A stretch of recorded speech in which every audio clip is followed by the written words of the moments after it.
40 বছর আল্লাহ রাব্বুল আলামিন বনি ইসরাইলকে তিহ ময়দানে আটকিয়ে ফেললেন। প্রচণ্ড রোদ্দুর, এইদিকে বালু থাকবে কি, খাবে কি এবং পানি পান করবে কি?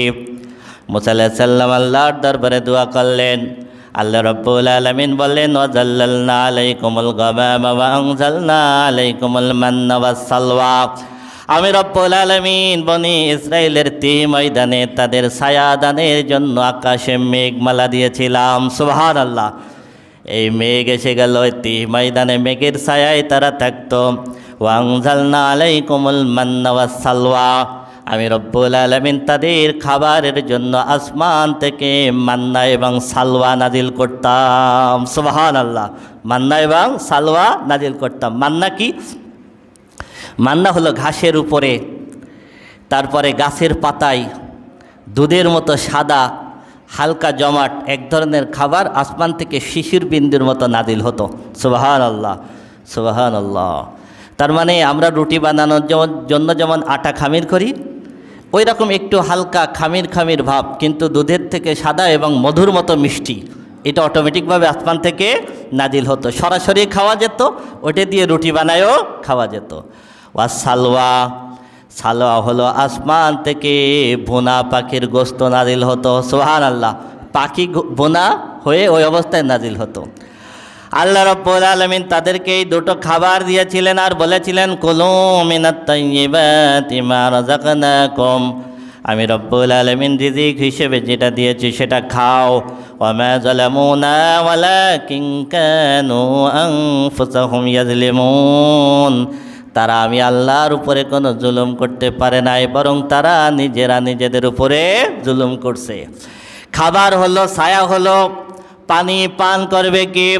মূসা আলাইহিস সালাতু ওয়াস সালাম আল্লাহর কাছে দোয়া করলেন, ওয়া ইয ইসতাসকা মূসা লিকওমিহি ফাকুল নাদরিব বিআসাকাল হাজার। আল্লাহ বলেন, মূসা যখন আমার কাছে পানির জন্য দোয়া করেছিল, আমি রব্বুল আলামিন বললাম, মূসা পাথরের উপরে তোমার লাঠি দিয়ে একটা বাড়ি দাও। সুবহানাল্লাহ। ওই যে লাঠি, তাই না, মুজিজার লাঠি, লাঠি দিয়ে তুমি পাথরের উপরে একটা বাড়ি দাও। ফাং ফাজারাত মিন হুসনাতা আশারাতা আইনা। মূসা আলাইহিস সালাম পাথরের উপরে যখন বাড়ি দিলেন, পাথর ফেটে 12টা গোত্রের জন্য 12টা ঝর্ণা প্রবাহিত হয়ে গেল। সুবহানাল্লাহ। 12টা ঝর্ণা প্রবাহিত হয়ে গেল। কদ আলিমা কুল্লু উনাসিম মাশরাবাহুম কুলু ওয়াশরাবু মির রিজকিল্লাহি ওয়া লা তাসাউ ফিল আরদি মুফসিদিন। আল্লাহ রাব্বুল আলামিন বললেন, ছায়া দিলাম, আসমান থেকে খাবার নাজিল করলাম, মান্না এবং সালওয়া, পানি পান করার জন্য তোমাদের জন্য ঝর্ণা বের করে দিলাম, খাও এবং পান করো। খবরদার সীমা লঙ্ঘন করো না এবং জমিনের বুকে ফাসাদ সৃষ্টি করো না। কি করো না? ফাসাদ সৃষ্টি করো না। এইভাবে চলল 40 বছর। এরপরে বনি ইসরাইল বলতেছে, ওয়াইয কুলতুম ইয়া মূসা লান নাসবিরা আলা তাআমিন ওয়াহিদিন ফাদউ লানা রাব্বাকা ইউখরিজ লানা মিম্মা তুনবিতুল আরদু মিন বাকলিহা ওয়া কিসাইহা ওয়া ফুমিহা ওয়া আদাসিহা ওয়া বাসালিহা ক্বালা তাস্তাবদিলুনা আল্লাযী হুয়া আদনা বিল্লাযী হুয়া খায়র ইহবিতু মিসরান ফাইন্না লাকুম মা সাআলতুম ওয়া যুরিবাত আলাইহিমুয যিল্লাতু ওয়াল মাসকানা ওয়া বাউ বিগাদাবিন মিন আল্লাহ যালিকা বিআন্নাহুম কানু ইয়াকফুরুনা বিআয়াতিল্লাহি ওয়া ইয়াকতুলুনান নাবিয়্যিনা বিগাইরি হক যালিকা বিমা আসাউ ওয়া কানু ইয়াতাদুন। এইবার বনি ইসরাইল বলতেছে, মূসা এক খাবার আর ভালো লাগতেছে না। কি বলতেছে? এক খাবার।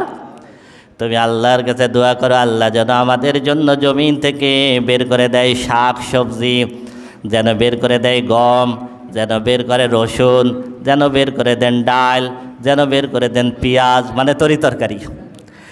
তুমি দোয়া করো আল্লাহ রাব্বুল আলামিন যেন আমাদের জন্য এইগুলো বের করে দেন। ছাত্র জীবনে যখন এইটা পড়তাম আর বলতাম, বনি ইসরাইল তোরা যা করলি, তোরা যদি ওই দিন ওইটা না চাইতিস, আজকে আমরা কি খাইতাম? মান্না সালওয়া খাইতাম। ঠিক আছে, আল্লাহ আসমানি খাবার দিচ্ছিল, সহ্য করলি না, বললে আল্লাহ আমরা ক্ষেত খামার করে খাবো। মূসা আলাইহিস সালাম বললেন, ভালো খাবার চেয়ে তোমরা ভালো খাবার রেখে তোমরা কি মন্দ খাবার চাচ্ছ? ঠিক আছে। মুসা আলাইহিস সালাম দোয়া করলেন, আল্লাহ বললেন ঠিক আছে, তোমরা পাশের একটা ভূখণ্ডে ঢুকে যাও, এইবার ওই জায়গায় তোমরা চাষাবাদ করতে পারবে। এই থেকে বনি ইসরাইল আবার চাষাবাদ শুরু করে দিল। বনি ইসরাইল চাষাবাদ শুরু করে দিল। বনি ইসরাইলের একজন ব্যক্তি তার চাচাকে হত্যা করেছিল চাচাতো বোনকে বিবাহ করার জন্য। কিসের জন্য? চাচাতো বোনকে বিবাহ করার জন্য চাচাকে হত্যা করলো। চাচাতো বোনকে বিবাহ করবে, চাচা রাজি হচ্ছে না, চাচার অনেক অর্থ সম্পদ, তখন সে চাচাকে হত্যা করলো। কিন্তু এই হত্যার কোনো সাক্ষী ছিল না, কোনো প্রমাণ ছিল না। বনি ইসরাইল মুসা আলাইহিস সালামের কাছে আসলো, আপনি একটু খুনিকে বের করে দেন। খুনিকে বের করার জন্য কোনো রাস্তা পাচ্ছেন না, কিভাবে খুনিকে বের করবেন? তখন আল্লাহ রাব্বুল আলামিন একটা নির্দেশ দিলেন, তোমরা একটা গাভী জবাই করো। গাভী জবাই করার পরে ওই গাভীর রানের গোশত মৃত ব্যক্তির গায়ে স্পর্শ করলে মৃত ব্যক্তি জীবিত হয়ে খুনির নাম বলে দেবে। সুবহানাল্লাহ। কি করবে? খুনির নাম। ওয়াইয ক্বালা মূসা লিকওমিহি ইন্নাল্লাহা ইয়া'মুরুকুম আন তাযবাহু বাকারা ক্বালু আতাত্তাকিযুনা হুজুওয়া ক্বালা আউযু বিল্লাহি আন আকুনা মিনাল জাহিলিন। মুসা আলাইহিস সালাম বললেন, হে আমার কওমের মানুষেরা, আল্লাহ রাব্বুল আলামিন নির্দেশ দিয়েছেন তোমরা একটা গাভী জবাই করো। বনি ইসরাইল বলতেছে, মুসা তুমি কি আমাদের সাথে তামাশা করতেছো? এ কি সম্ভব? মুসা আলাইহিস সালাতু ওয়াসসালাম বললেন, না, আমি অজ্ঞদের অন্তর্ভুক্ত হওয়া থেকে আল্লাহর কাছে আশ্রয় চাচ্ছি, আমি কোনো তামাশা করতেছি না। قالوا ادع لنا ربك يبين لنا ما هي قال إنه يقول إنها بقرة لا فارض ولا بكر عوان بين ذلك فافعلوا ما تؤمرون। এবার বনি ইসরাইল বলতেছে, মুসা আমাদেরকে একটু বলে দাও গাভীটা কেমন হবে, গাভীটা কেমন হবে। এখানে আল্লাহ একটা শিক্ষা দিচ্ছেন, বেশি প্রশ্ন করলে পরিস্থিতিটা কঠিন হয়। কি হয় পরিস্থিতি? ওদেরকে বলেছে একটা গরু জবাই করো, একটা গরু জবাই করলে কিন্তু হয়ে যায়, কিন্তু জাতি তো বনি ইসরাইল, তাই না? বনি ইসরাইল বলতেছে গাভীটা কেমন হবে। এবার আল্লাহ বললেন, গাভী হবে এমন যে এই গাভী বড় হবে না, ছোট হবে না, মাঝারি হবে। কি হবে? বড় হবে না, ছোট হবে না, মাঝারি হবে। قال إنه يقول إنها بقرة لا فارض ولا بكر عوان بين ذلك فافعلوا ما تؤمرون قالوا ادع لنا ربك يبين لنا ما لونها। বনি ইসরাইল বলতেছে, মুসা একটু বলে দাও গাভীর কালারটা কি হবে, কি হবে গাভীর রং কি হবে। قال إنه يقول إنها بقرة صفراء। এবার আল্লাহ বলে দিলেন গাভী হবে হলুদ রঙের। দেন যত প্রশ্ন করতেছে তত কঠিন হচ্ছে, তাই না? হলুদ রঙের গাভী পাওয়া যায়? যায় না তো। ফাকিউল লাউনহা তাসুররুন নাযিরিন, যেই গাভী দেখার সঙ্গে সঙ্গে দর্শকের দৃষ্টি আকর্ষণ করবে। ক্বালু উদউ লানা রাব্বাকা ইউবাইয়্যিন লানা মা হি ইন্নাল বাকারাতা শাবাহা আলাইনা ওয়া ইন্না ইনশাআল্লাহু লামুহতাদুন। ক্বালা ইন্নাহু ইয়াকুলু ইন্নাহা বাকারাতুল লা যালুলুন তুসিরুল আরদা ওয়া লা তাসকিল হারসা মুসাল্লামাতুল লা শিয়াতা ফিহা। قالوا الآن جئت بالحق فذبحوها وما كادوا يفعلون। এবার ওরা বলতেছে গাভীর ব্যাপারে আরও একটু বিস্তারিত বলেন যাতে আমরা পুরাপুরি বুঝতে পারি। এবার আল্লাহ বলতেছেন গাভী হবে এমন যেই গাভী কোনোদিন চাষাবাদে ব্যবহার করা হয় নাই, যেই গাভী দিয়ে কোনো দিন পানি সেচ দেওয়া হয় নাই, যেই গাভী শরীরে কোনো খুঁত থাকবে না। এইবার কি হয়ে গেল? বড় হবে না, ছোট হবে না, হলুদ রঙের হতে হবে, চাষাবাদে ব্যবহার হলে হবে না, পানি সেচে ব্যবহার হলে হবে না, তার গায়ে কোনো খুঁত থাকলে হবে না। এইবার বনি ইসরাইল খোঁজা শুরু করে দিল, কোনো জায়গায় এই গাভী খুঁজে পায় না, কোনো জায়গায়। আর একজন নেককার ব্যক্তি ছিল, দিনদার ব্যক্তি ছিল। এই ব্যক্তি মৃত্যুবরণের আগে তার একটা ছোট্ট সন্তান ছিল। এই সন্তানের জন্য তিনি একটা গাভী জঙ্গলে ছেড়ে দিয়েছিলেন। কি করে দিয়েছিলেন? আল্লাহ, আমার ইন্তেকালের পর আমার ছেলে যদি বড় হয়, তাহলে আমার ছেলেকে এই গাভীর দ্বারা তুমি একটা ভালো ব্যবস্থা করে দিও। এই যে সন্তান, এই সন্তান খুবই পিতামাতা ভক্ত ছিল। তো এই যে গাভীটা ছেড়ে দিয়েছিলেন, এই গাভী কোনো মানুষের কাছে আসতো না, মানুষ দেখলেই দৌড় দিত। এই সন্তান যখন একটু বড় হলো, বড় হওয়ার পরে তার মা বললেন, তোমার জন্য তোমার পিতা একটা গাভী রেখে গেছেন, তুমি একটু যেয়ে ওটা খুঁজে নিয়ে আসো। ওই বাচ্চা যখন গাভীটা খুঁজতে গেলেন, গাভী ওই বাচ্চার কাছে দৌড়ে চলে আসলো। সুবহানাল্লাহ। এইবার এই বাচ্চা গাভী নিয়ে বাজারে তুলল বিক্রি করার জন্য। আল্লাহ রব্বুল আলামিন দুইজন ফেরেশতা পাঠালেন। দুইজন ফেরেশতা এসে গাভীর দরদাম জিজ্ঞেস করলো। বাচ্চা যখন দাম বলল, তখন ওই দুইজন বলতেছে, আমরা মানুষ না, আল্লাহর পক্ষ থেকে ফেরেশতা, তুমি এই গাভীটা এখন বিক্রি করবা না, বরং বনি ইসরাইল একটা গাভী খুঁজতেছে। কি করতেছে? বনি ইসরাইল একটা গাভী খুঁজতেছে। এই গাভী ছাড়া অন্য গাভীর সঙ্গে বৈশিষ্ট্য মিলবে না। যখন বনি ইসরাইল তোমার কাছে গাভী কিনতে আসবে, তুমি একটা শর্ত দিবা, গাভীর ওজন পরিমাণ স্বর্ণ দেওয়া লাগবে। সুবহানাল্লাহ, সুবহানাল্লাহ। ওদিকে আল্লাহ মিলাই দিলেন। দেখছেন, বনি পিতামাতার ভক্ত সন্তানের জন্য আল্লাহ ব্যবস্থা করে দিলেন। বনি ইসরাইল খুঁজতে খুঁজতে যখন তার কাছে চলে আসলো, চলে আসার পরে ও শর্ত দিল, এই গাভীর ওজন পরিমাণ স্বর্ণ দেওয়া লাগবে।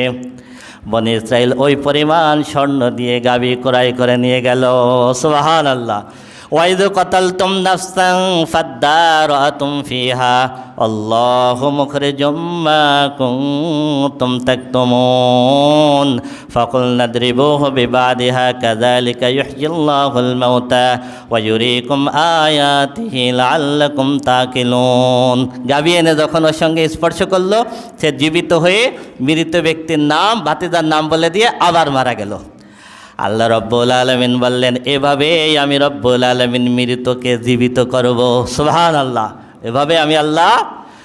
সুম্মা কাসাত কুলুবুকুম মিন বাদি যালিকা ফাহিয়া কাল হিজারাতি আও আশাদ্দু কাসওয়া ওয়া ইন্না মিনাল হিজারাতি লামা ইয়াতাফাজ্জারু মিনহুল আনহার ওয়া ইন্না মিনাল হিজারাতি লামা ইয়াতাফাজ্জারু মিনহুল আনহার ওয়া ইন্না মিনহা লামা ইয়াশাক্কাকু ফায়াখরুজু মিনহুল মা ওয়া ইন্না মিনহা লামা ইয়াহবিতু মিন খাশিয়াতিল্লাহ ওয়া মাল্লাহু বিগাফিলিন আম্মা তা'মালুন। আল্লাহ বলতেছেন, এত কিছু দিয়ে তোমাদেরকে বোঝালাম, এতভাবে আমি রব্বুল আলামিন তোমাদেরকে বোঝালাম, তারপরও তোমাদের অন্তরটা পাথর, অথবা পাথরের থেকেও তোমাদের অন্তর কঠিন হয়ে গেল। কি হয়ে গেল? পাথরের থেকেও তোমাদের অন্তর কঠিন। আল্লাহ বলতেছেন, কারণ পাথর আল্লাহর ভয়ে কাঁদে। আল্লাহ রব্বুল আলামিন এখানে পাথরের 3 ধরনের কান্না বর্ণনা করেছেন। কয় ধরনের? 3 ধরনের কান্না। 1 নম্বর হলো পাথর আল্লাহর ভয়ে কাঁদে। এই কাদার কারণে পাথর পেড়ে ফেটে আল্লাহ রব্বুল আলামিন নদী প্রবাহিত করে দেন। সুবহানাল্লাহ। ঝর্ণা প্রবাহিত করে দেন। আর 2 নম্বর হলো পাথর আল্লাহর ভয়ে ফেটে যায়। ফেটে যাওয়ার কারণে টপ টপ করে তার ভিতর থেকে পানি বের হয়। 3 নম্বর হলো কোনো পাথর আল্লাহর ভয়ে থরথর করে কাঁপে, কাঁপতে কাঁপতে পাহাড়ের উপর থেকে খসে পড়ে। দেখেন, কান্না 3 ধরনের। 1 নম্বর হলো চোখ থেকে ঝরঝর করে পানি পড়বে।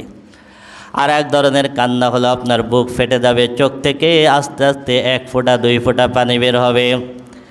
আর 3 নম্বর, অধিক শোকে মানুষ পাথর হয়ে যায়, অন্তর ফেটে চৌচির হয়ে যায়, চোখের থেকে পানি বের হয় না। আল্লাহ বলেন, 3 ধরনের কান্না পাথরের ভিতর আছে। আমি রব্বুল আলামিন তোমাদের কাছে এত নিদর্শন দিই, পাথর কাঁদে, তোমাদের অন্তর পাথরের থেকেও কঠিন হয়ে গেছে, তোমাদের অন্তর নরম হয় না। এত বোঝায়, তারপরে কি হয় না? তোমরা পাথরের থেকেও কঠিন হয়ে গেছো, পাথরের থেকেও কঠিন হয়ে গেছো।